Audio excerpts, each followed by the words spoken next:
Hello friends, இன்றைக்கி நம்ம வீடியோவில் நம்ம வந்து பூசணிக்காய் அல்வா செய்ய போகிறோம். அதை எப்படி செய்யலான்றதை பார்க்கலாமா? இப்போ நான் அந்த பூசணிக்காய் வந்து பார்த்திங்கன்னா நம்ம கேரட் சீவோம் பார்த்திங்களா, அது போல் நான் வந்து சீவி எடுத்து வச்சுருக்கேன். இப்போ ஸ்டவ் ஆன் பண்ணி பார்த்திங்கன்னா இந்த தண்ணி வந்து நல்லா வற்றி வரணும். அந்த பூசணிக்காய் வந்து இதுலேயே அந்த தண்ணியிலே வந்து நல்லா வெந்து வரணும்.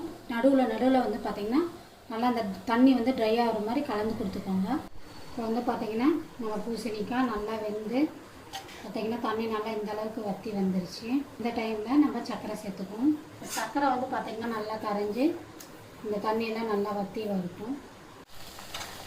இப்போது நம்ம சர்க்கரையெல்லாம் வந்து பார்த்திங்கன்னா நல்லா கரைஞ்சி நல்லா அல்வா பதத்துக்கு வந்துருச்சு. இந்த டைம் நான் ஃபுட் கலர் கொஞ்சமாக நான் சேர்த்துக்க போகிறேன். உங்கள்கிட்ட ஃபுட் கலர் இல்லைனாலும் பரவாயில்ல, குங்குமப்பூ கூட சேர்த்துக்கோங்க. முந்திரி சேர்த்துக்குவோம்.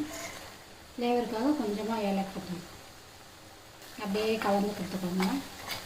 நான் ஒரு ஸ்பூன் அளவுக்கு நான் நெய் சேர்த்துக்கிறேன். நெய் ஃப்ளேவர் பிடிக்கும்னு நினச்சிங்கன்னா நீங்கள் கொஞ்சம் ஜாஸ்தியாகவே சேர்த்துக்கோங்க. நான் வந்து கொஞ்சம் கம்மியாக தான் சேர்த்துருக்கேன்.